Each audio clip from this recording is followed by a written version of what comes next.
आपने शुरुआत में देखा कि काफ़ी दिनों से चाइना बाइकॉट का मुद्दा आता है और फिर कहीं गायब हो जाता है, लेकिन इस बार तो पीछे से हमला हुआ है और हमारे सैनिक शहीद हुए हैं। इस बार ये कोई मुद्दा नहीं है, इस बार हमारे देश के स्वाभिमान को चोट पहुंची है। और इस बार तो आपको यह सोचना पड़ेगा कि आपको देश का सम्मान चाहिए या चीन का सामान। इसे आप कमेंट बॉक्स में भी जरूर बताएं।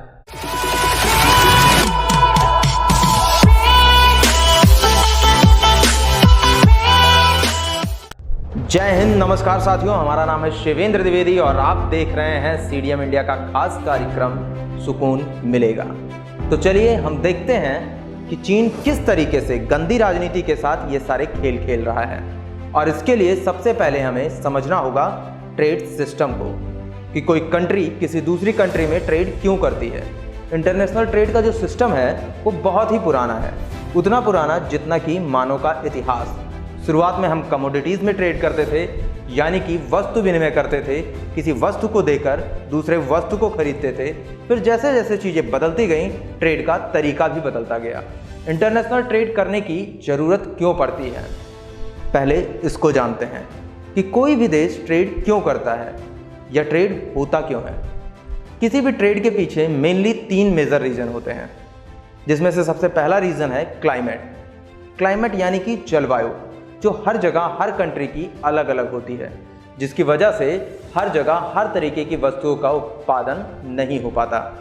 उदाहरण के लिए अगर मैं बताऊं तो जैसे शराब, वाइन बनाने के लिए जो रॉ मटेरियल की ज़रूरत होती है, जैसे कि अंगूर, इसकी सबसे अधिक पैदावार इटली में होती है और इसीलिए विश्व की शराब मार्केट का 50% हिस्सा इटली के पास है। वहाँ की जो जलवायु है वो अंगूर की खेती के लिए सबसे अच्छी जलवायु है। शराब उत्पादन के लिए जो रॉ मटेरियल लगता है वो हर जगह उतनी मात्रा में उपलब्ध नहीं हो पाता।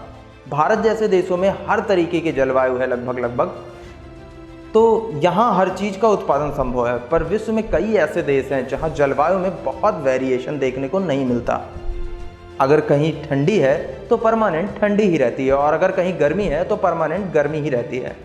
लेकिन ऐसे में शराब की जो डिमांड है वो पूरे वर्ल्ड वाइड होती है। तो इसके लिए जो रॉ मटेरियल है या जो तैयार उत्पाद है उन्हें दूसरे देशों में आयात करने की ज़रूरत पड़ती है। इसलिए भी एक इंटरनेशनल ट्रेड होता है जो कि क्लाइमेट के वजह से होता है। दूसरा जो रीज़न है ट्रेड के पीछे वो है सर्विस की ट्रेड। अगर किसी देश में लेबर कॉस्ट महंगी है, मतलब कि अगर किसी देश में लेबर महंगे हैं और वहीं कहीं दूसरे देश में लेबर कॉस्ट कम है, तो भी ये ट्रेड का कारण बनता है।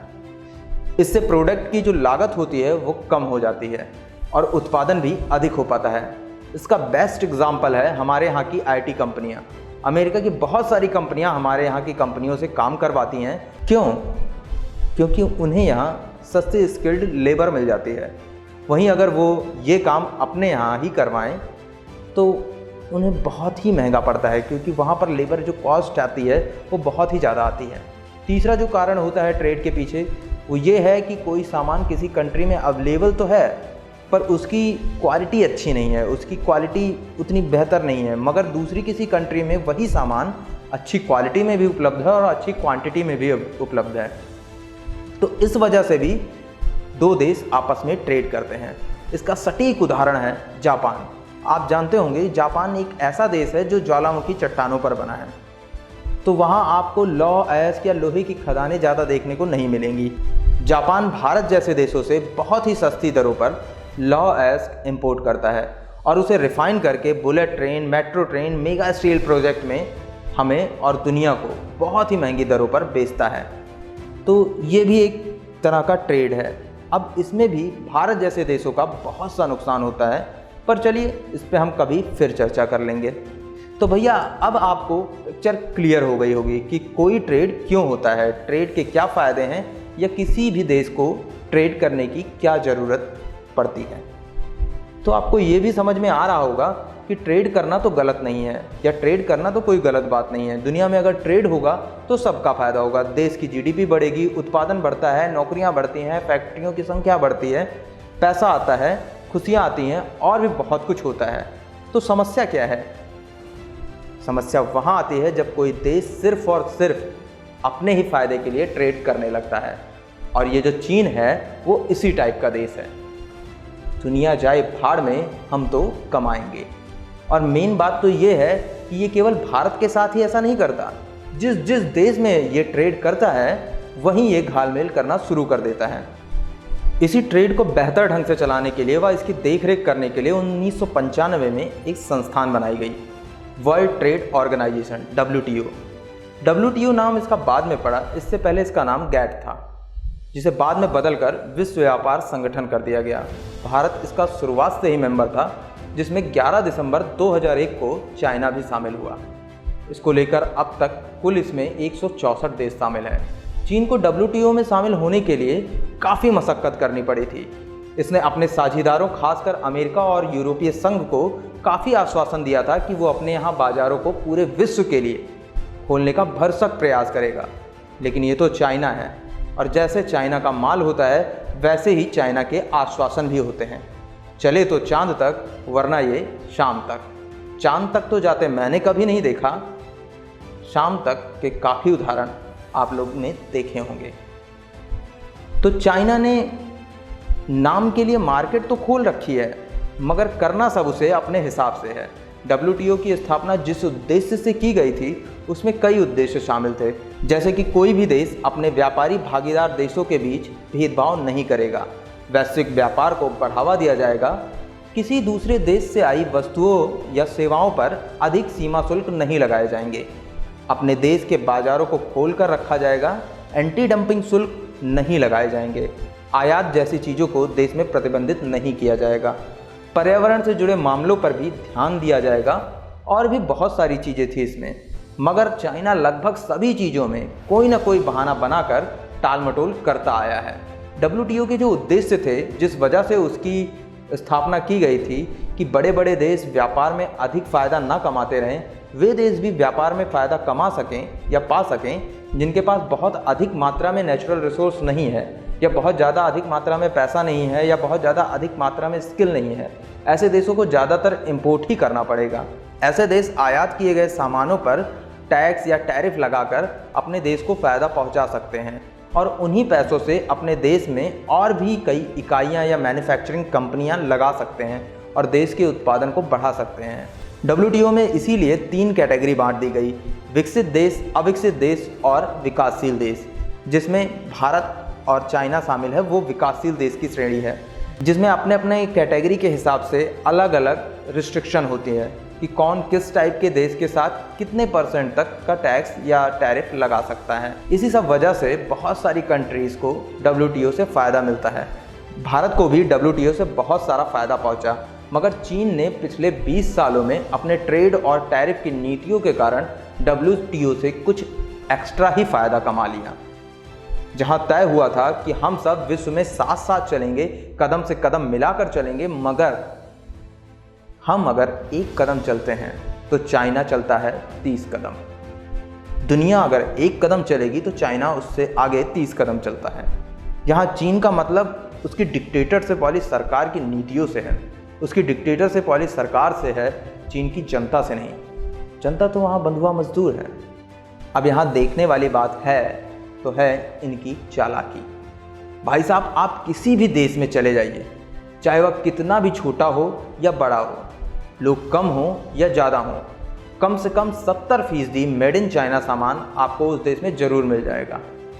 और वहीं जब इनके देश में सामान इंपोर्ट करने की बात आती है तो सभी देशों के सामान मिलाकर भी यह आंकड़ा 1/3 तक नहीं पहुंचता। अगर भारत में इनके ट्रेड के आंकड़ों को देखा जाए, जो कि डिपार्टमेंट ऑफ कॉमर्स के हवाले से है, तो हम चीन को 1.17 लाख करोड़ रुपए का सामान बेचते हैं और लगभग 4.92 लाख करोड़ रुपए का सामान चीन से हम खरीदते हैं, लगभग 4 गुना ज़्यादा। अगर स्मार्टफोन की मार्केट की बात करें तो भारत में लगभग 2 लाख करोड़ रुपए की मार्केट है स्मार्टफोन की, जिसमें से 72% प्रोडक्ट चाइना के माल से भरे पड़े हैं। चाइनीज़ ब्रांड अपने दाम को इतना नीचे गिरा कर रखते हैं कि किसी दूसरे कंपनी को इनसे टक्कर लेने में नाको चने चबाने पड़ते हैं। यही हाल इनका सोलर पावर के क्षेत्र में भी है। इस क्षेत्र में लगभग 37,916 मेगावाट का पावर प्रोडक्शन है। अगर सोलर पैनल के मामले में देखें तो इसमें 90% चाइनीज़ प्रोडक्ट हैं। इस फील्ड में जो भी कुछ सोलर पैनल स्वदेशी या भारतीय उत्पाद हैं, वो भी या तो अच्छी क्वालिटी के नहीं हैं या बहुत ही ज़्यादा महंगे हैं। फार्मेसी में भी इन्होंने अच्छी खासी मार्केट बना रखी है। इसमें भी लगभग 1.5 लाख करोड़ की मार्केट है, मगर 60% कंपनियां चाइनीज़ हैं। या तो वो हमें रॉ मटेरियल बेच रही हैं या हमें वो खुद ही प्रोडक्ट बनाकर दे रही हैं। इंटरनेट और ऐप्स के मामले में देखें तो भारत में लगभग 45 करोड़ स्मार्टफोन यूज़र हैं, जिसमें करीब 66% लोग कहीं ना कहीं चाइनीज़ ऐप यूज़ कर रहे होते हैं या चला रहे होते हैं। टेलीविज़न और टेलीविज़न इक्विपमेंट में भी मामला 50-50 का है, और जो 50% कंपनियां बाकी सारे देशों की हैं, उनमें भारतीय कंपनियां भी शामिल हैं। उनमें भी चाइनीज़ प्रोडक्ट के मुकाबले अगर देखें तो इनके जो दाम हैं वो 20 से 40% तक महंगे हैं। चाइनीज़ प्रोडक्ट के इन सभी आंकड़ों में एक नीति तो आसानी से आपको दिख रही होगी, सस्ता सस्ता सस्ता। और जब सस्ता मिलेगा तो लोग खरीदेंगे ही।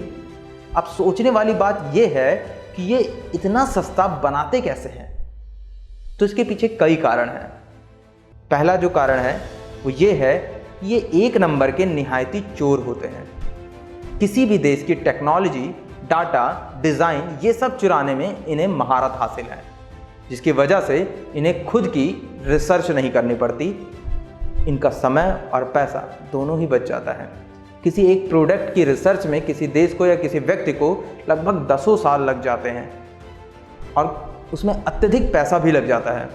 तो ये चीज़ें चोरी करके ले आते हैं और उसी से अपना काम चला लेते हैं। इन्होंने कॉपी करने में और क्लोनिंग करने में PhD हासिल कर रखी है। इनकी जो सरकार है वो भी इन्हें खूब डिफेंड और प्रमोट भी किया करती है ये सब करने के लिए। साथ ही साथ इनके यहाँ की जो सरकार है वो किसी लोकतांत्रिक देश की सरकार तो है नहीं कि विपक्ष भी होगा और आवाज़ भी उठेगी। एक ही पार्टी की सरकार है, और जब कंपनियां वहां जाती हैं बिजनेस करने के लिए, जिसका मेन कारण केवल और केवल सस्ता लेबर है, तो उन पर अनऑफिशियल तौर पर भी दबाव बनाया जाता है कि वो अपनी टेक्नोलॉजी शेयर कर दें, और मजबूरन उन्हें करना भी पड़ जाता है। इस वजह से भी अनऑफिशियल तौर पर ये टेक्नोलॉजी चुराते रहते हैं। एग्जाम्पल के लिए बहुत सारी चीज़ें मौजूद हैं। अगर सॉफ्टवेयर में देखें तो इन्होंने लगभग सारे सॉफ्टवेयर की क्लोनिंग कर रखी है और धड़ल्ले से अपने देश में सॉफ्टवेयर को चलाते भी हैं। इनका खुद का गूगल भी है जिसका नाम है बाइडू, इनके फेसबुक का नाम है बाइबो, इनके अमेज़ॉन का नाम है अलीबाबा, और इनका व्हाट्सएप है वीचैट। अगर हार्डवेयर में देखें तो अभी हाल ही में इन्होंने रॉल्स रॉयस तक की कॉपी बना डाली थी, जिसके लिए बाद में इनके ऊपर केस भी हुआ और इन्हें हर्जाना भी भुगतना पड़ा। ये पनडुब्बी भी बनाते हैं और जो कहीं भी बीच में डूब जाती है। ये रॉकेट भी छोड़ते हैं, वो भी बीच से वापस ही आ जाता है। इनकी गाड़ियों के इंजन कभी भी फेल हो जाते हैं। मुझे लगता है कि टेक्नोलॉजी चुरा तो लेते हैं लेकिन उसे अच्छे से यूज़ नहीं कर पाते। चोरी के अलावा ये और भी बहुत कुछ सारे हथकंडे अपनाया करते हैं ट्रेड और जियोपॉलिटिक्स दबाव बनाने के लिए, जैसे दूसरे देशों में सामानों को डंप करना। इनकी एक डंपिंग स्ट्रेटजी है। मान लीजिए कि अगर किसी देश में 100 खिलौनों की डिमांड है तो ये वहाँ के बाज़ार में 1000 खिलौने भर देंगे। बाज़ार में इनके खिलौने अधिक हो जाएंगे, साथ ही साथ इनके खिलौने सस्ते भी रहेंगे, जिससे अगर किसी को 1 खिलौने लेना होगा तो वो 2, 3, 4 खिलौने लेकर जाएंगे। ये एक काम और करते हैं, लोगों के सेंटिमेंटल को पकड़कर काफ़ी अच्छे से देखकर उस हिसाब से अपने प्रोडक्ट को डिज़ाइन करते हैं कि वो देखने में और भी ज़्यादा खूबसूरत, सुलभ और अच्छा लगे। और ऐसा अगर होता है तो उस देश की जो लोकल कंपनियां होती हैं वो धीरे धीरे सिमट जाती हैं, वो धीरे धीरे बंद हो जाती हैं या धीरे धीरे ख़त्म हो जाती हैं। फिर अकेले ये उस देश के या उस क्षेत्र में इनकी अकेले की मोनोपोली हो जाती है। ये आराम से उस देश में मठाधीश बनकर बैठते हैं। तीसरी चीज़ जो ये करते हैं उसे हम करेंसी मैनिपुलेशन कह सकते हैं। इस काम की वजह से अमेरिका और चाइना में ट्रेड वार भी छिड़ा हुआ है। इसी संदर्भ में 2018 में अमेरिका ने WTO छोड़ने तक की धमकी दे दी थी। इनकी एक और भी स्ट्रेटजी है दूसरे देशों की इंटरनल पॉलिटिक्स में घुसना। इनडायरेक्टली ये दूसरे देशों में किसी भी तरीके से अपने स्पाई बैठाकर देश के अंदरूनी मामलों में या देश के अंदरूनी मामलों से छेड़छाड़ किया करते हैं, उसे अपने तरफ मोल्ड किया करते हैं। इसका सबसे बेहतरीन उदाहरण है हमारा पड़ोसी देश पाकिस्तान। किस तरह से वहाँ की राजनीति को चाइना द्वारा कंट्रोल किया जाता है, ये बात सभी जानते हैं। इनकी एक और नीति है डेब्ट ट्रैप। छोटे छोटे देशों को, छोटे छोटे गरीब देशों को लोन देकर उन्हें फंसाना, और जब वो देश इनके लोन में फंस जाएं और इनका पैसा वापस ना कर पाएँ तो उनके किसी लैंड या अच्छे से स्ट्रेटेजिक पॉइंट को अपने कब्जे में कर लेना। ऐसा इन्होंने बहुत सारे देशों के साथ किया है। एशिया हो, अफ्रीका हो, इन सब जगह चीन की जो ये लोन बांटने वाली नीति है वो इसीलिए है ही। एग्जाम्पल के लिए पाकिस्तान का ग्वादर पोर्ट देख लीजिए, श्रीलंका का हम्बनटोटा पोर्ट देख लीजिए, मालदीव के निर्जन द्वीप देख लीजिए, बांग्लादेश का चिटगांव पोर्ट भी उसी राह में आगे बढ़ रहा है। अफ्रीका में अगर देखें तो सूडान है। यहाँ तक कि इन्होंने दक्षिण चीन सागर में कई आर्टिफिशियल द्वीप तक बना डाले हैं। हिंद महासागर को घेरने के लिए इनका one belt one road initiative भी इसी में शामिल है। इसी सब मुद्दे पर इनका झगड़ा अपने पड़ोसी देशों के साथ अक्सर होता रहता है, चाहे वो जापान हो, चाहे वो ताइवान हो, चाहे वो दक्षिण कोरिया हो। यहाँ तक कि इस वक्त ये लड़ाई करते करते ऑस्ट्रेलिया तक जा पहुँचे हैं। अब सोचिए, कहाँ चाइना, कहाँ ऑस्ट्रेलिया, लेकिन इन्हें वहाँ भी लड़ाई करना है। हमें समझने की ज़रूरत है कि ये कोई एक मोर्चे पर काम नहीं कर रहे हैं कि केवल बाइकॉट से ही हमारा काम चल जाएगा। इन्होंने कई मोर्चों पर तैयारी कर रखी है। ये अपने हितों के लिए कुछ भी करने को तैयार हैं। इनसे लड़ाई आसान नहीं है। इन्होंने विश्व के किसी भी देश को नहीं छोड़ा है। इनसे लड़ने के लिए हम सबको भारत के लेवल पर एक होना होगा और फिर पूरे विश्व को भी एक करना होगा। अच्छी खबर ये भी है कि इस समय इनसे पूरा विश्व परेशान है। हर जगह लोग इनसे त्रस्त हैं और हमें इन्हें साथ मिलाकर इनसे लड़ना होगा। हमें भी नेक्स्ट लेवल पर जाकर इनसे लड़ना होगा, पूरी स्ट्रैटेजी और तैयारी के साथ। इसकी शुरुआत इनके प्रोडक्ट को बाइकआउट करके हम जरूर कर रहे हैं, पर इनके खिलाफ हमें व सरकार दोनों को मिलकर लड़ना होगा। इनके लिए एक बेहतर रोड मैप चाहिए होगा, एक क्लियर सोच चाहिए होगी। हम लोगों के अंदर क्या है, कोई मुद्दा आया, फिर हम थोड़ा सा गुस्सा हुए, थोड़ी सी नाराज़गी दिखाई, फिर कोई दूसरी बात सामने आई, कोई दूसरा मुद्दा आ गया, चल दिए उसी में भेड़ चाल के तरीके। मगर इस बार ऐसा नहीं करना है। जैसा हम पिछली बार से करते आ रहे हैं, जैसा हम डोकलाम मुद्दे पर किए, हर बार सेंटिमेंटल होता है कि चाइना बाइकआउट करना है और फिर हम 2 दिन में भूल जाते हैं। इस बार हमें अलग करना है। 10 दिन हमें चाइना बाइकआउट नहीं चिल्लाना है और फिर उसके बाद चाइना बाइकआउट भूल जाना है।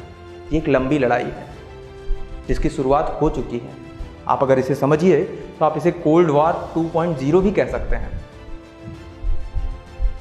इसे हमें लड़ना है और हमको मिलकर लड़ना है। बहुत ही बुद्धिमानी से धीरे धीरे आत्मनिर्भरता की ओर बढ़ना है। हाँ, मैं मानता हूँ कि इसमें ज़रूर 3 से 4 साल का वक्त लगेगा। बहुत सारी चीज़ों को सुधार करना पड़ेगा, बहुत सारी सरकार के लेवल पर भी सुधार की ज़रूरत है, पर हमें इस पर काम करते रहना है। हमें दूसरे देशों से निर्भरता कम करनी है, कम करते रहना है।